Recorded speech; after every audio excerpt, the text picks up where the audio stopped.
really should have big flowing beard and coat and something like Uncle Remus, but as I haven't, we'll have to go straight in with, I'll start off with the childhood toys. The cuddly toys I had when I was a kid. But of course there's two of us, there's me and my sister. So there's lots of shared, some shared cuddly toys. Starting with Big Ted.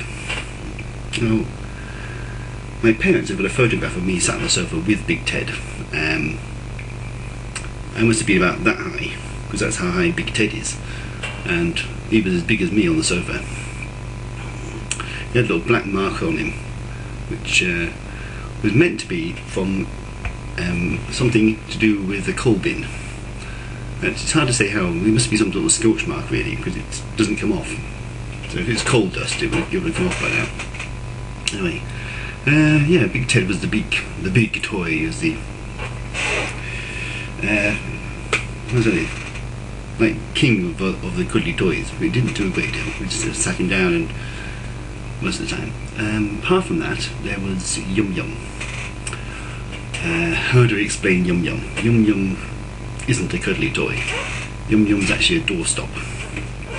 It's much. It's a wash-up liquid bottle full of sand, wrapped in fleecy fabric, and made to look like a dog, a begging dog. So, ears and everything.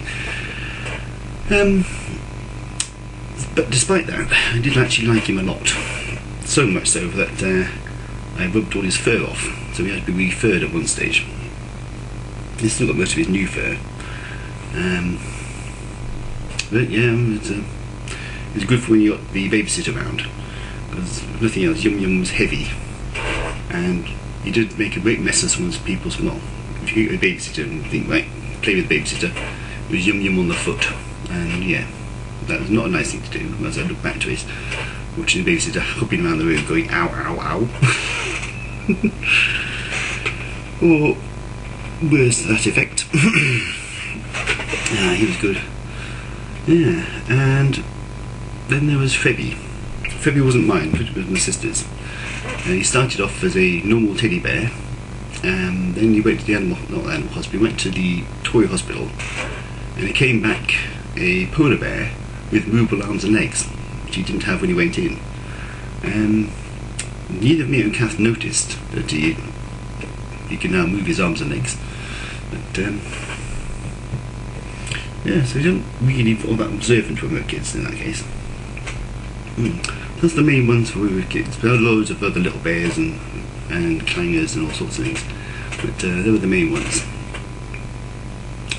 And they're all sitting in a box from my parents' house. Oh, yeah, I won't mention Fluffy Blanket. You can visit them if you need to. Quite nice. It's one of those things, I think knowing they're in a box at my parents' house, I don't know how to say how I would react if I ever thought they'd been given away or sold or something like that. Well, given away mostly. It's like they've been in waiting for the next generation to come along. But they're just sitting there in a box like that. God knows what we'd do if they ever given me away. Anyway, after that, of course, which means of course none of my bears from childhood are actually here, so I can't show you any of them, so yeah. Okay, well, I do have some here. Not a great deal of stories to them, but these are sort of cuddly toys from a later generation. Well, later, when I'm older. Starting with this one. There's a Scooby-Doo. He'll prove it. Yeah, you should be able to hear that. We got him for a fancy dress party, so there's not a great deal of history behind him. We were going to a fancy dress party as Velma and Shaggy, but we needed a Scooby-Doo just to make sure people knew who we were. Alright. We had wigs and everything, and suitably coloured costumes, including a really baggy green t-shirt, and this pair of red trousers, which really, if you're going to try and find red trousers in the shops, it's not easy.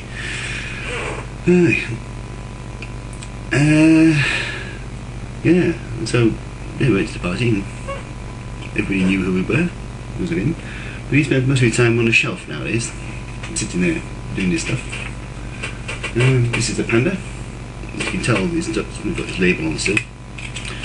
And that's because he doesn't get great to play with either, apart from the cat apparently. He's killing cat hairs.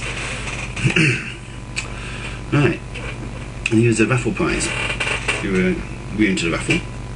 There are about 5 or 6 prizes, most of them things like bottles of wine and chocolates and things like that. And him. Kids are involved in the raffle, but when my wife actually got the winning ticket, I was sent to the shelf to pick out the panda. Yeah, leaving behind the bottle of wine, etc. was she wanted the panda. Yeah. We're that kind of people. And this is Mr. Rabbit. You can see him properly. He's got a carrot in his hand. And he is a Valentine's Day present for my wife. As you can, floppy-eared rabbit. Big floppy ears. Really upset to say about him. I went out and had a choice between something like flowers or chocolates in a heart-shaped box, all that kind of rubbish, or Mr. Floppy, Mr. Rabbit, his floppy ears. He went down really well actually. He spent most of his time wandering around the house and various side surfaces. And you can't really guess where he's going to be next. He roves around quite a lot actually. He means something to me because it was a look for my wife really. Back again just to finish off. Right. And I guess that's about it for Cuddly Toys. This has been a right messy video. I'm probably making absolutely no sense whatsoever. But there you go. I'd like to make a cup of coffee then.